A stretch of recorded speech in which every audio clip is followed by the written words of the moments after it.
UFC 321 goes down this Saturday live from Abu Dhabi, which means we get a very rare day card. The card actually starts at 10 a.m. The main card is going to kick off at 2 p.m. Love that. Let's just get into it right away. Is the card worth $80? No. Is it worth $60? No. Is it worth $40? No. It's a $20 card. That's actually probably being generous.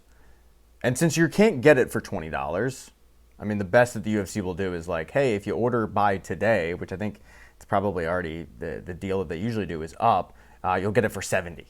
So what you want to do is either illegally stream this, or you go out to a Buffalo Wild Wings and you enjoy some loaded ice creams and you watch it for free. Because this card is cheeks. This card is not very good at all. It's just the reality of the situation. I really wish the UFC would consider doing price tiered cards. I think that they would actually make more money that way, but they're not going to. I mean, this is a perfect card, pay-per-view card, to actually be a daytime card because it's so bad. Anyway, let's actually get into it though. The first fight of the night on the pay-per-view card is Azamat Murzakanov versus Alexander Rakic. Alexander Rakic getting back into the octagon. He is on a 3-fight losing streak, but he's only really lost to the best of the best. I mean, you're looking at a guy that has lost to top-tier competition, you know, the Yuri Prochazkas of the world. I think Volkov is in there as well, whereas Azamat is coming into this with a 15-fight win streak, never having lost before, and he's done it in primarily winning by, you know, either knockout or TKO, but he's also been a guy that has been able to go the distance. So this isn't a situation of can Alexander Rakic just weather a storm and then wear on Azamat and end up getting the victory. It's worth mentioning that Alexander Rakic, while riding a 3-fight losing streak, at one point he was looked at as a possible title contender, and I think he still is looked at as a possible guy that can get back into that title contention, and maybe this win does that. But I think it's worth mentioning that against Yuri Prochazka, he was winning that fight. He had completely obliterated Yuri's leg. What he didn't bank on was that Yuri Prochazka is a ninja. He is a samurai. And he just threw caution to the wind. I mean, Yuri Prochazka does Yuri Prochazka things. He was just like, fuck it. You know, even though my leg is absolutely trashed, I am just going to go in there and just put it on this dude. And that's exactly what he did. He ended up catching Rakic and ended up dropping him and finishing him. But for a good chunk of that second round, it looked like Yuri Prochazka was going to be done in by Alexander Rakic. So make no mistake about it. Don't get fooled by the 3-fight losing streak. Alexander Rakic is a very, very, very good fighter, and he's only lost to the best of the best.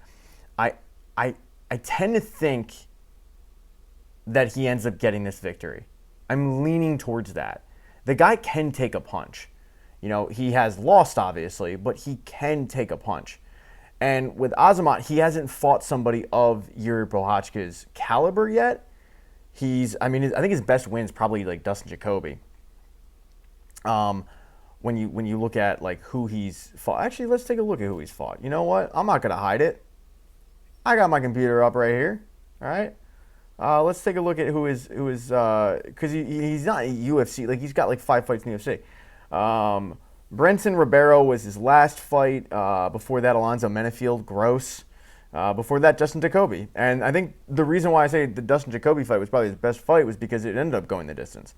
He didn't end up catching somebody like he did with Alonzo Menefield in round 2 or Brenton Ribeiro in round 1. He ended up going the distance with Dustin Jacoby, who's a UFC vet, and ended up coming out victorious. So I like Alexander Rakic in this one. I don't have a strong opinion on it, though, because this is tough. You've got a guy riding a 3-fight losing streak, going against a guy that's undefeated. How much of this is a mental thing? I think that this could be a possible get-right fight for Alexander Rakic, whereas if he ends up losing this and Azamat ends up winning, Azamat immediately becomes a guy to watch in the 205 division for a title shot. You know, I don't think this ends up propelling him into title contender, but I think he's probably 1 fight away from getting that title shot. This is a fight I think that ends up putting him possibly on the map with UFC fans if he ends up winning it, because Alexander Rakic is a name, but I like Alexander Rakic in this one. Next up, you've got Alexander Volkov versus Jailton Almeida. If this fight had taken place a year ago, I probably would have taken Jailton Almeida and I would have laughed about this. I would have said stuff like Jailton Almeida is going to put it on Alexander Volkov. Because Volkov at that point was like a journeyman fighter in the division who was kind of like an Edson Barboza. Like, he was good and he was like a top 5 guy, but he was really the guy that you needed to beat to prove that you actually were a title challenger. Something's changed. Something's changed with Alexander Volkov. And I think the biggest example where I ended up really opening my personal, like, I was like, oh shit, was the Sergey Pavlovich fight.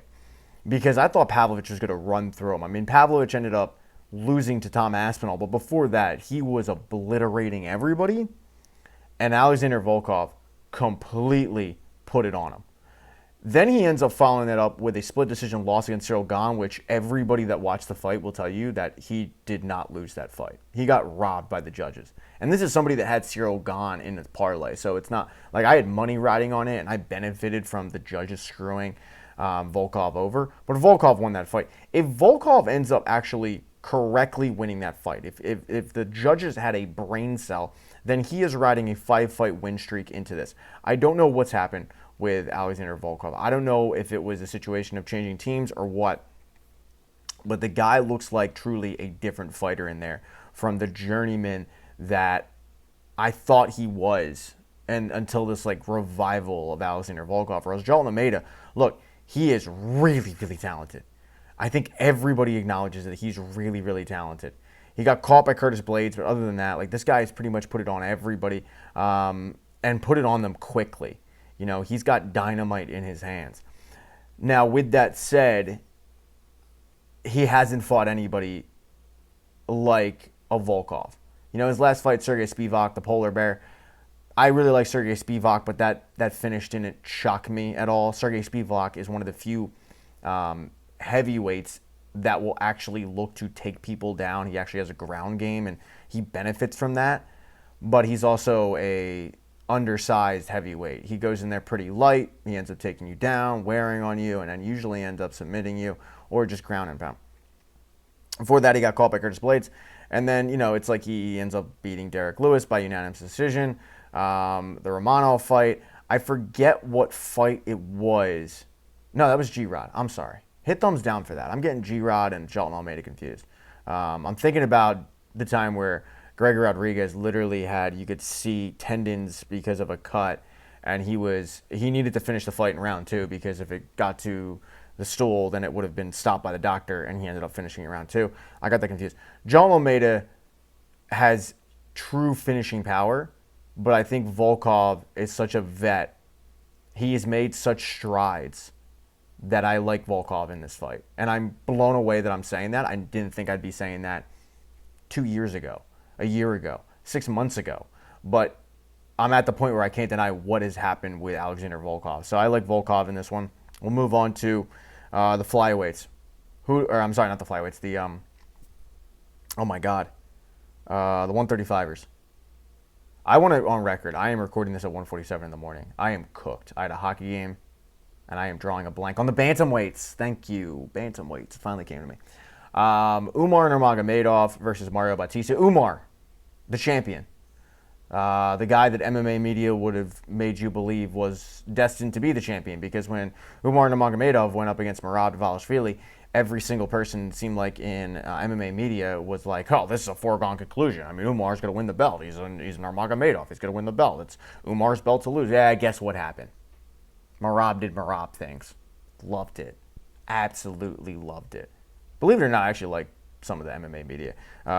But I did like the fact that they were humbled by this, and now you're in a situation where Umar is trying to get back to that title contention, and Mario Bautista, I think, still has the stank, if you will, of the Jose Aldo fight. Again, another situation where the MMA media really, I think, swayed a lot of public opinion on that, because MMA media has such a hard-on for Jose Aldo that even when Jose Aldo at that point, it was like either won or he got screwed. He got screwed by the matchmakers. He got screwed by the reffing.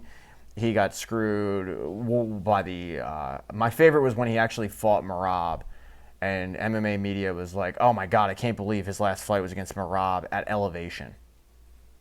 Okay? As if that was going to matter. But I do think that his fight against Jose Aldo, which was an absolute snooze fest, is still hovering over him with a lot of fans. And they don't realize like how good he actually is. The Patchy Mix fight, he ends up going out there and completely putting it on Patchy Mix. That fight hasn't aged well because Patchy Mix is cooked, and I think everybody acknowledges that. I mean, so much so that Patchy Mix came into the UFC, completely got demolished in 3 fights, and then left the UFC, got cut. But still, I mean, he ends up going out there and proving that it wasn't just a fluke. The guy is really, really talented. Now I'm gonna look it up here. He's riding a 1, 2, 3, 4, 5, 6, 7, 8 fight win streak, and he's going up against arguably the second best guy in the division in Umar Nurmagomedov. I mean, if Mario Bautista ends up winning this fight, you can't deny him a title shot, especially because who else has Merab? Who else is available to fight? So for me, this is a number 1 contender fight. I think it's Umar's, though. I think Umar and that camp is going to make the necessary adjustments that they didn't have for the Merab fight. And I think that he ends up going out there and ends up putting it on Mario Bautista. I don't know the betting lines. I'm assuming that Umar is a heavy favorite, and I don't think he should be let's actually take a look. Fuck it. I usually don't do this. But you know what? It's 1:50 in the morning, so let's take a look. Yeah, he's minus 450. Like, he shouldn't be minus 450. It should be like minus 175. But this is his first fight since the Merab fight. And I think that he was humbled because he was completely worn out in that fight because Merab did to Umar what Merab does to everybody. And that is wear you down and make you wish that you never got into the sport. And I think this is a fight where it could end up getting Umar back into title contention. I like Umar in this one. I don't think that it should be as favorited as it is. But I like Umar to get back in the win column and possibly get back into the title picture because, again, like who else is Merab going to face? He's pretty close to clearing out this division. He's getting to the point where it's like, all right, I'll just go back to the well. Who can I beat for a second time? And I guess Umar would be that guy. All right, the co-main event, the vacant strawweight championship, Mackenzie Dern versus Verena Jandiroba. I know I got Verena's first name wrong. Usually I just say Jandiroba. What a snooze fest. Did anybody want this? I mean, the belt is only vacant because Valentina decided to vacate the belt. But did anyone want this? I certainly didn't. I didn't ask for this. These two have already fought once. Mackenzie Dern ended up winning by unanimous decision. It wasn't from memory. It wasn't all that close. And I think this one isn't going to be that close. Because Mackenzie Dern is reunited with her coach, Jason Perillo, who is a really, really good striking coach. And everybody knows Mackenzie Dern's game is jiu-jitsu. She came into the UFC having absolutely no ability to strike. And with Jason Perillo, she's come leaps and bounds in the striking game. Whereas Jandiroba is a poor man's version of Mackenzie Dern. She might have a little bit better striking, but it's I mean, at this point, like, working with Perillo, Mackenzie Dern actually might have a better striking game than Jandiroba. Now, Mackenzie Dern did, for whatever reason, and let me take a look at what that fight was because she ended up losing it. But for whatever reason, she actually left Jason Perillo for a bit and ended up quickly losing. And it might have been the Amanda Lemos fight. I mean, look, this fight, again, like, it's not great. She ended up losing to Amanda Lemos, beating Lupi Godinez. Like, okay, great, cool. Amanda Hebos, another person that at one point was looked at as a possible title challenger. Well, guess what? She gets armbarred. Like, this is just, no one's asking for this. And I'm certainly not. Mackenzie Dern ends up winning it. I don't know how. And then probably the lock of all locks is Aspinall versus Gane. I mean, was this a fight that anybody wanted? No. Everybody wanted Aspinall versus John Jones. And what did John Jones do? He ran. I don't necessarily think that and I said this before in a video, I don't think John Jones is scared of Tom Aspinall. I think he recognizes that Tom Aspinall poses the biggest threat to ending his undefeated streak and ends up sending John Jones into retirement with a loss.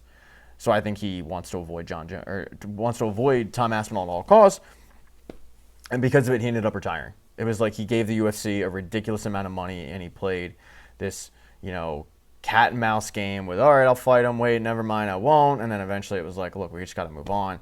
They scheduled this fight. Tom Aspinall is fighting Cyril Gane. I think we are all expecting, right, like Tom Aspinall to go out there and ends up winning this fight. Tom Aspinall, I believe, has one loss on his record, and it was to Curtis Blades when he stepped back and shredded his knee up in London. Other than that, everybody acknowledges this guy is the best heavyweight in the world at this point, and this seems to be a formality. Will Tom Aspinall end up getting the vacant championship and fighting on the White House card? I know that you've got Dana White saying, no, it's not going to happen. You've got John Jones saying, no, I want to fight on that card. I'm coming back. I'm back in the pool, because that retirement lasted all of like a week. If there's one thing I know, it's that Dana White has an I can't quit you mentality with John Jones. He said multiple times, John Jones will never fight in the UFC again. Guess what, When John Jones wants to fight in the UFC, Dana White's there to welcome him back, because as Dana White will tell you, John Jones is the best fighter of all time. And I think that the UFC going on the White House lawn, I think that makes a lot of sense. You've got an American going against a British fighter. You can market it 1776, all that bullshit patriotic crap. I still think that Tom Aspinall probably wins that fight, but in terms of this particular fight, I think that this is going to be quick. I think that he will end up exposing Cyril Gane. They're going to talk about Cyril Gane's movement all they want. Tom Aspinall seems to be the most complete heavyweight fighter, and I think he's going to go out there and do exactly what everyone, including myself, expects him to do, and that's win the championship. So there you go. To recap for you, we have Alexander Rakic, Alexander Volkov, Umar Nurmagomedov, Mackenzie Dern, and Tom Aspinall. Other than that, I mean, this card is really bad again. And part of it is just like they don't have the name recognition. Usually that actually results in a pretty entertaining card.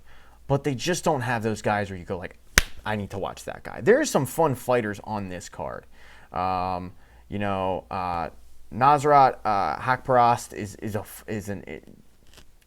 I'll watch him. Okay. And that's the main prelim, whatever they call it. Other than that, Matuj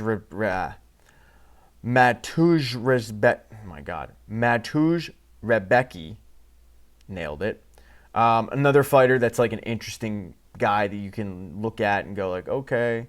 Walter Walker might actually be the guy on the entire prelims that I'm like, that's the fight that I actually want to watch, because I need to see if he heel hooks anybody else. But, Nathaniel Wood, I always like watching Nathaniel Wood fight. He always lets me down. I always wait for him to take the next step. Never does. And then the last one is Mitch Raposo, a guy from The Ultimate Fighter that is a prospect, but, he's fighting early. It's just a bad card. So don't pay for it. That's my biggest lock of the night, is do not pay for this. You will regret it, most likely, in terms of the ROI. And I think even if, the fights are good, it's just like, what? Okay, so Umar, when you look at the possibilities of what could come out of this, it's like, okay, well, Tom Aspinall wins. Well, everyone's expecting Tom Aspinall to win. And if he doesn't win, then where does the division go? Because the heavyweight division is so absolutely fucking hollow that it's Tom Aspinall and literally everybody else. Okay, after that, the strawweight.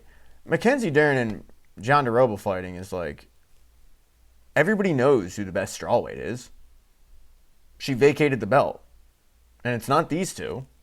So if she ever wants to come back down, she only went up to fight Zhang Weili. So if she ever wants to come back down, she's probably going to put it on either of these women. So, okay, move on to the next one. Umar. If Umar wins, he gets mauled by Merab for a second time. If Mario Bautista wins, he gets mauled by Merab for the first time. Volkov versus Shelton Almeida, I guess you could make a case that this is a number one contender fight. But again, it is Tom Aspinall, large gap, everybody else. And then after that, Alexander Rakic, Azamat, again, I guess Azamat could find his way into a light heavyweight title contention, but with a win. But even then, I think he's a fight away. So the implications of this fight card aren't even great. I'm going to go eat. Please subscribe. I need subscribers desperately. I will beg for subscribers until I get 1,000, and then after that, I'll stop begging. Like, dislike. Let me know what fight you're actually looking forward to the most, because honestly, I'm going to watch this card, but I'm not going to feel great about it. Again, I'm going to go eat now. Thank you for watching.